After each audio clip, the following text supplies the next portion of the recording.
Bonjour Isabelle. Bonjour. Est-ce que tu peux nous expliquer qui tu es et ce que tu fais? Je m'appelle Isabelle Mazet, je suis formatrice et intervenante en prévention des risques professionnels. Donc je gère depuis 2011 un organisme de formation qui s'appelle Do Majeur, en rapport avec les problématiques de dos et pas la musique. Et j'accompagne les entreprises pour monter en compétence les salariés pour les impliquer sur l'amélioration de leurs conditions de travail.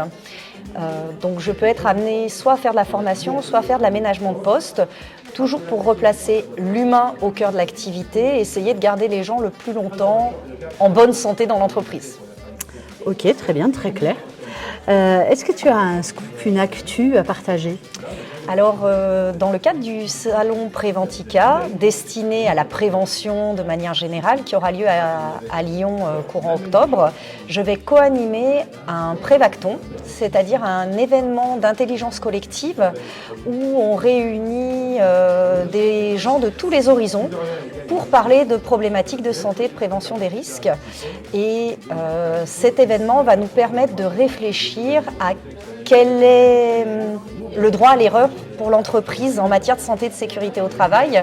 Et c'est un événement que je vais co-animer avec la Fédération des acteurs prévention. Et puis Préventica, c'est un très gros salon sur ce secteur-là. On espère pouvoir réunir une 50aine de personnes autour de notre événement. Donc voilà. Ok. L'innovation, pour toi, ça évoque quoi? Alors, en matière d'innovation, pour moi, c'est notre capacité à générer des nouvelles idées et notamment sur différents aspects. Dans mon métier au quotidien, sur l'amélioration des conditions de travail, je vais aller interroger les gens sur leurs idées. Et parfois, on n'ose pas donner son idée sur « Ah ben moi, je travaillerais de cette manière-là, plutôt, ça serait plus efficace ».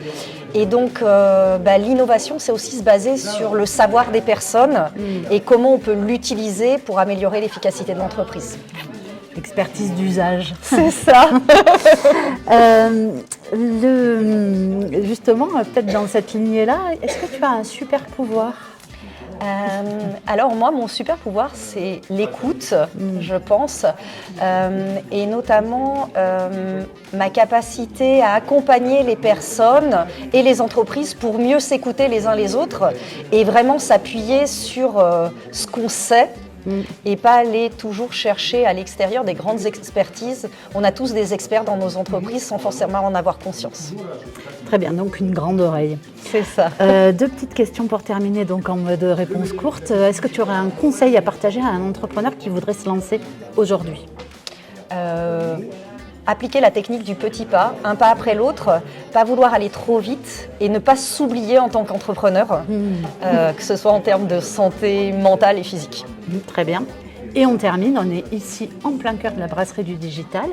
L'idée, c'est de terminer sur un mot d'amour pour la brasserie. Qu'est-ce qu'elle t'apporte? Qu'est-ce qu'elle représente aujourd'hui pour toi? Alors moi, j'ai rejoint la brasserie du digital parce que c'est un vrai émulateur pour moi au sein du territoire. Et il met vraiment nos compétences au sein de notre territoire et il met en lien, la brasserie met en lien les gens. Et c'est vraiment ce que je viens chercher, cette interaction entre les personnes, mais aussi pour faire valoriser le bassin de la Haute-Loire.